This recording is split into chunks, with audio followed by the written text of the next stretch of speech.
Welcome to another busy night of all things people, power, and politics from the Motor City to the Beltway and beyond. This is The Pulse. I'm Roop Raj. We're glad you're making us your home for unbiased political news. You know, this is the show that gets you out of that social media echo chamber and just lets you know what the heck's going on in a wild news cycle. The court battle over President Trump's mass deportation efforts reaching a fever pitch. Accusations the Trump administration disobeyed the court, calls for a judge to be impeached. We're breaking this all down with an immigration attorney coming up. And Congressman John James is in Studio C as well tonight, talking about a busy first 2 months for the Trump administration. His answer for if he's seeking the top job in Michigan. Does he want to be the next governor? We asked him. We'll have the answer coming up in about 10 minutes. But we start with major developments in the war between Russia and Ukraine. Ukrainian President Vladimir Zelensky agreed to a limited ceasefire as President Trump suggests the U.S. should own Ukrainian power plants. The president floated the idea in a call to Zelensky, saying it would be the best move to keep them safe. This comes weeks after a heated Oval Office dust-up between Trump and Zelensky. Both Zelensky and Russian President Vladimir Putin agreed to stop attacks on energy infrastructure. Well, this next one is a story the whole world has been talking about, and I asked you on social media if you're confident that talks will lead to lasting peace between Russia and Ukraine. Here's what some of you told me. Gregory says, no, you can't trust Putin. He wants his piece of the world. He wants as much domination as possible. And then Mark says, hey, no, I believe Trump will not back Ukraine and Putin will continue his campaign. We always enjoy hearing what you have to say, but that's not all you have to say. In fact, some other people chimed in saying this. Tanya, I hope so. Give peace a chance. Sonia, thanks for writing in. We can only hope, but I really doubt that Putin will keep his word. You're talking about a greedy man who wants it all. He started this mess. Mike Popa says, all you can do is hope. That's a very powerful word, and a lot of people are banking on that. You know, a lot going on as always, so let's run through some of the big stories that we're following at this hour. The Trump administration is suspending millions of dollars for the University of Pennsylvania over a transgender swimmer. But here's the issue. Here's the thing. That swimmer last competed for the school in the year 2022. She graduated that same year. That's well before President Trump took office, let alone issued an executive order banning transgender athletes from competing in women's sports.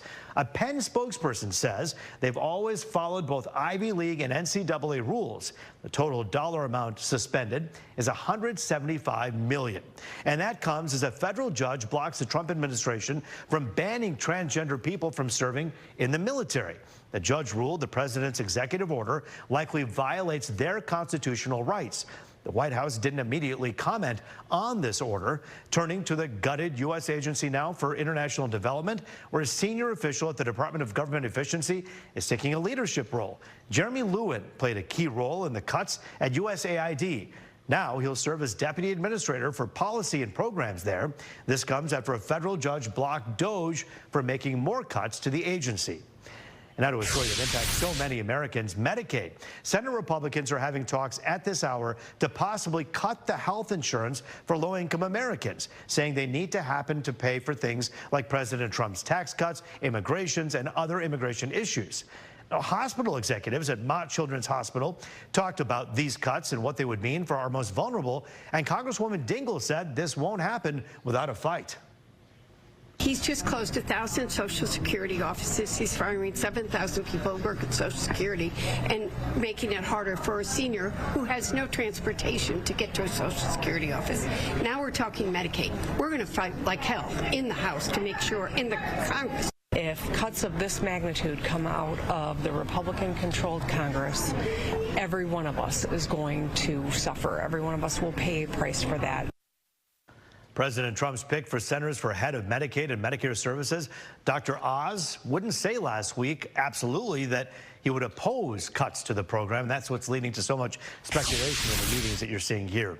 Now to a story we've been following the last several days, the fight over President Trump using a 1798 law to deport hundreds of migrants. That despite a judge ordering the plane carrying them be turned around and blocking them from using the Alien Enemies Act from deporting people. The president's called for that judge to be impeached, calls the Supreme Court Chief Justice has rejected. But now there are questions if those migrants had their due process rights violated, and did the Trump administration violate a court order? Attorney Eli Muad is in studio with us tonight to break down this pretty complicated issue, and it's always good to see you. Thanks good to for see you, joining Rip. us. Thank Welcome you. back to the Pulse. Thank you. Let's talk about this. This U.S. District Judge James Boasberg, he said to Trump and the administration, turn that plane around. Right. Bring those people back. They said no, and then they come out and said, look, we're going to invoke the Alien Enemies Act here. Right. Talk about that law. It's from the 1700s. So it's the Alien and Sedition Act, right? 1798. It was drafted and enacted because they thought they were going to have war with France. And it's an act that says that if you're an alien and you invade the United States, you're in war with the United States, there's also issues in there regarding criminal issues, then they're allowed to deport you after giving you notice. There is still some small degree of due process, but not a lot. It's an old act. They used it in the World War I and World War II with the Germans and the Japanese. Remember, the Japanese had internment camps. That's what they used, was that act. It's an old act. I don't think anybody's going to disagree there's no war. Was there an invasion when they came in and there was open borders?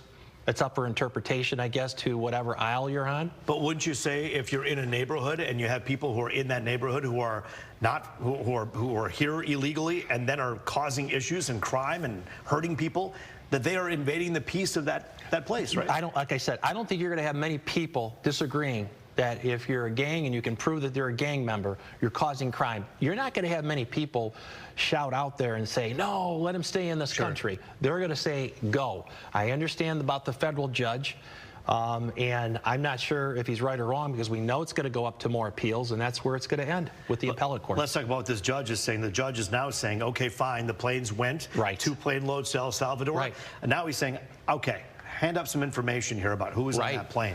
And now the DOJ is saying, nope, we have security concerns. How does that, I mean, these are really legitimate concerns, and they could really kind of put up a fight, couldn't they? Well, the reason that Trump used and his staff used was that they were already in foreign airspace, not in the airspace where that order would supposedly apply, because it was when that order was entered, they were pretty much already in that country's airspace. And so they were saying, hey, we don't have to abide by it. But as far as Trump turning over information, either they weren't in the airspace and they don't want to turn over that information.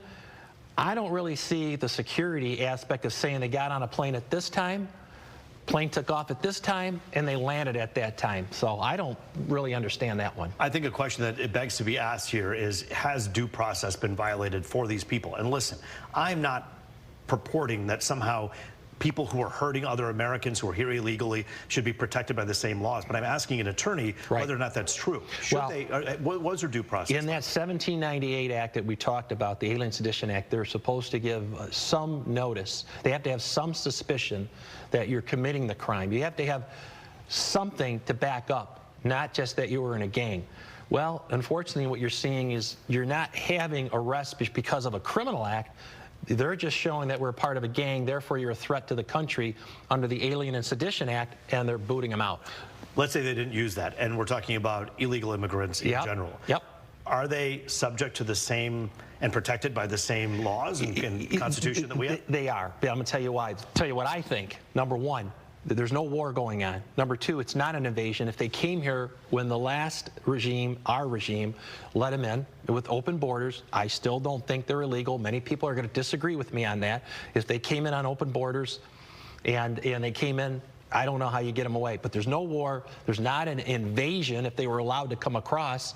If these people are law-abiding citizens, then they got to go through with the due process. But if they're not legal citizens, are they still due the same rights by the Constitution? If they have no papers, they don't have a green card or a work visa, or they're not here to visit pursuant to a visa, pretty tough to stay in. That's what I will tell you right now, because then you're here illegally, but you still have due process. I find this really interesting because the Trump administration said, look, the underlying premise of the orders by this judge is essentially saying that the judicial is somehow more powerful than the executive. And this president, whether you agree with him or not, is making the point, hey, I'm here to not only fulfill my campaign promise, but to protect the safety of Americans. And this judicial branch is getting in my way. Well, that's what judicial branches do. They interpret the statute. They interpret laws. They make a decision. Is it constitutional to do this? Does the law say this? Listen, I've been doing this 36, going on 37 years. I've been dealing with this forever. That's what these appellate courts are for. Right? Yeah, exactly. And quite frankly, the judge, whether you like it or not, did his job. Now it's going to go up to the next appellate court. All right, so the question that the Trump administration is also asking is, does a federal judge have the qualification to understand the danger that these folks may be posing and have the right to then interfere and do this? And that's kind of the discretion that you're talking about. I don't think that's the issue. The issue is whether or not you are committed crimes or whether or not you're a danger. You still are entitled to due process. That's the issue that I think this judge is making, is that you can't just ship them off under that act. We believe that you still have to give them some type of due process. So I think that's the issue. Again, it's going to go up to more appellate judges, and we'll see what happens. Maybe it's master of obvious, but the judge says, look, you have till noon on Thursday, Trump administration, to tell me what it was that was going on in those planes and who was on it. What happens when they say, nope? Judge can hold the president in contempt, and that's a jailable offense. Okay?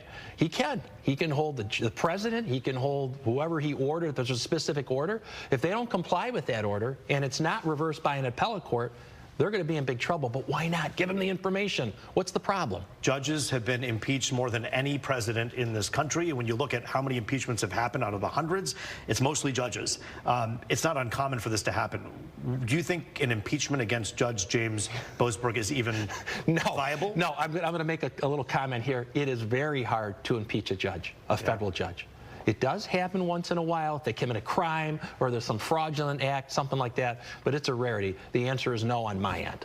Very interesting stuff here, and one that, of course, this saga will continue. Trump's keeping us busy, right, Rube? Yeah, oh, absolutely. He's keeping us very busy here on the Pulse. And the judges. And the judges and the American people on both ends, whether you voted for him or not, you're curious about what's going on, because there certainly is a lot. We thank you always for joining us. Absolutely. Thank you, good to see you again. We'll come back again soon. All right. Thank you. Well, as Eli just mentioned, so much going on with this administration. A busy first 2 months. Is that what we call it? Busy? It's been so crazy, right? Congressman John James, a very ardent supporter of Trump, is in Studio C next to talk about how it'll impact people here at home, those policies. You're watching The Pulse here on Fox 2.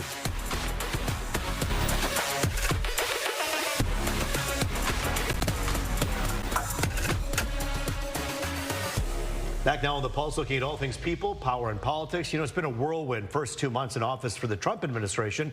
Here to unpack a lot that's going on in Washington that affects us here at home, Congressman John James, the first time here on The Pulse, not the first time you and I have talked, but certainly glad to see you here. Thanks for having me. We appreciate you being here. Let's unpack some of what's happening here, because so many people, I'm sure, call your office and ask the question, hey, is this thing that I heard about going to affect us here in Southeast Michigan? We'll begin with tariffs. Yeah. Are you concerned at all about what these tariffs may do to our local economy?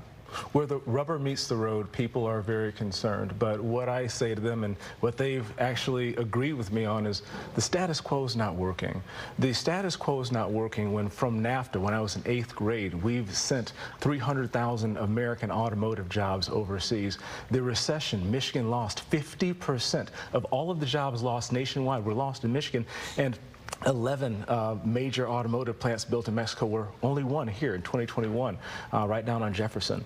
The status quo isn't working, and we are trying to create the conditions to repatriate our manufacturing, not just for our economic benefit, but also for our own national security, and beginning to have those conversations with our trading partners and allies, using every lever at our disposal, not just for our economic best interest, but also for our safety. When you look at what has transpired, as a result of these negotiations, 10,000 additional Mexican National Guard troops on our southern border, and southern border illegal immigration apprehensions have plummeted over the past few months. And then even with Canada, taking our national security seriously. People don't know. Again, we have to remind folks that Michigan is a border state.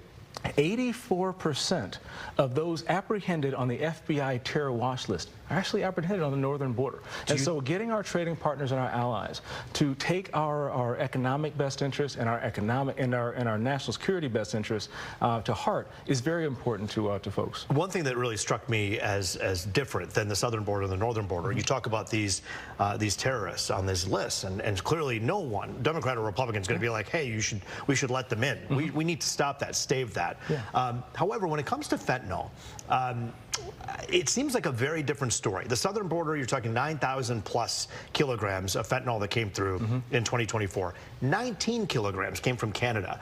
It's not the same thing. Should we be treating them the same? When you talk about the terrorists, this is also very important. Because these people aren't walking across a land bridge to get here. They're not walking across the North Pole to get here. They are flying into Canadian ports of entry. They are getting through their customs process, and then they are getting into this country. And again, it's not just the drug trafficking, but it's also the human trafficking. Rup, you know as well as most people, human trafficking is a big problem across the border. And taking our public safety and our national security interests seriously is a part of the negotiation process, because we expect our partners to take Americans' interests very seriously, and we're using every tool at our disposal to do that. Last question about tariffs. The president quickly rolled back the 50% back to the 25% to go into effect in April. Are you glad about that, based on auto jobs and people who are watching right now who depend on you and other lawmakers to tell the president, hey, back off, we can't do 50%. Is that too much? The president is an epic listener, and I've been in direct contact with the president and with a number of secretaries, and they are about bringing back manufacturing, they are about securing our borders, and they're about getting Americans a better deal. And I'm confident that President Trump is going to get us a better deal, to have the United States of America, and Michigan in particular, be a better place for economic opportunity for all and for peace through strength. But we have to take those first steps, because allowing other countries to build their middle classes on the backs of ours is no longer acceptable. What do you make of that court order that came down as that plane was flying and taking all of those dangerous men out of this country? When you saw that plane land and then you heard the judge say, hey, not so fast, do you think invoking that law from the 1700s that President Trump did, the enemy law, was a good move, and do you think that that's valid? Well, for Americans who are families who've been murdered, I don't think they care about when the law came about or what time. Where people who have family members who've been poisoned with fentanyl, I don't think they care about why Trinidad was exported or deported. I think that this president is using every resource at his disposal to make sure that he keeps Americans safe, and that is what he views as his #1 priority, keeping Americans safe. The priority of this president, as opposed to previous administration, is securing the border and getting the bad guys, the criminals, and the substance abuse out of here. And he's keeping his promises, and I think that's absolutely appropriate. You don't read in the reporting from journalism across the country that he's listening as much as I'm hearing you say he's listening, and perhaps that's the problem with the media, not reporting that he's listening. I want you to tap into that for a moment. When you say he's listening, how often are you able to talk to President Trump, and what kind of, he asks a lot of questions, huh? Yes, I had the pleasure and honor of speaking with the President of the United States just last week. We talked about things like suffrage. We talked about things like our national security and our economy. And tariffs. And we talked about the tariffs. We talked about these things, and he is laser focused on keeping his promises, lowering inflation, securing the border, firing up our economy, and ending these wars. And so I told him at least our perspective and how his decisions and keeping his promises for folks in Michigan, how it's being received. And we have honest conversations. And again, the president is an epic listener, and you see that in how he's being able to execute his America First agenda. In your belief, do you think that he is able to pivot and change the direction of his strategy and policy because of what he hears? I absolutely believe the president has always put Americans first, but he also recognizes, again, he doesn't need this job. He's doing this as a service to a country that he loves so desperately, and it's because he's listening that he was willing to give that extension. But frankly, when you look at the American automotive industry, we have to come to the table first. When you look at OEMs, I mean, you have lawsuits against suppliers, shipping auto workers jobs overseas, and exiting dealers that aren't necessarily selling the EVs that aren't moving. And so to give additional time to work through these processes, the president is willing and ready to create the environment with the regulatory reform, the tax reform that's required in order to bring this manufacturing back. And you see that because he is listening to industry experts. I'm an automotive supplier. Sure. I understand this from an elemental level, exactly what this is doing, but also making sure that everybody is being an honest broker, coming to the table with solutions. Those are the things that we're focused on right now. We only have about 40 seconds left. Medicaid, Social Security, veterans. Are you concerned about any of these these cuts that DOJ is making that could affect our men and women on the other side of that camera? We are protecting Medicare and Social Security. We're making sure that we're protecting the disabled, pregnant women, orphans and children, and we're also taking care of our veterans. I'm a combat veteran. We're losing more than 22 veterans per day to suicide. That is unconscionable. The status quo is not acceptable, and making sure these organizations run more efficiently to save lives is what we're focused on. My producers are going to kill me, but I have one last question, and I think it's going to be a short answer. What about governor? Are you thinking about running for governor of Michigan?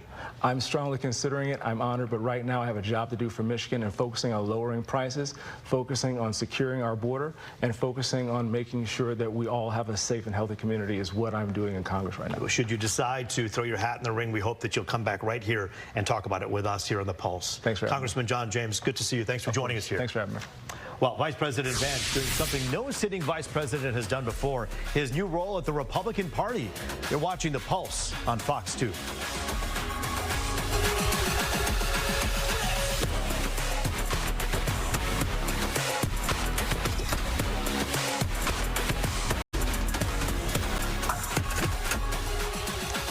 Hey, it's People, Power, and Politics. Welcome back to Detroit's only nightly political talk show. You know, one of the biggest stories in the world is President Trump's tariffs and how they could impact both the economy and our bank accounts. Federal Reserve Chair Jerome Powell announced interest rates will stay right where they are right now after cuts late last year.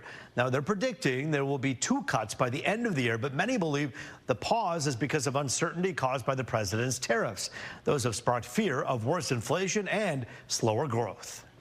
It's a pretty good economy, but people are unhappy because of the price level. And we completely understand and accept that. Uncertainty around the changes and their effects on the economic outlook is high. We've been keeping a close eye on the stock market each and every day because of all the uncertainty with tariffs. Today was a good day for all 3 major indices. You see the Dow up 383, the NASDAQ up 246. Always good to see green instead of red. The S&P up 60. If you're on Social Security, listen up. Some big changes are coming at the end of the month. The Social Security Administration will no longer allow you to verify your identity over the phone. You'll now have to use the My Social Security online service instead. And if you can't successfully do that, you'll need to visit in person. The agency claims this is to cut down on fraud. Those changes are effective on March 31st, coming up. But here's the thing. This comes as the agency plans to close dozens of offices throughout the country and lay off thousands of workers as well. While none of those offices are in Michigan, advocates warn this will seriously impact older Americans in rural areas, especially people who have mobility issues or disabilities. And finally tonight, Vice President J.D. Vance has a new job. No, we didn't bury the lead. He's still the VP, but he's doing something no other sitting VP has done before. He's now the finance chair at the Republican National Committee, making him the top fundraiser for the GOP.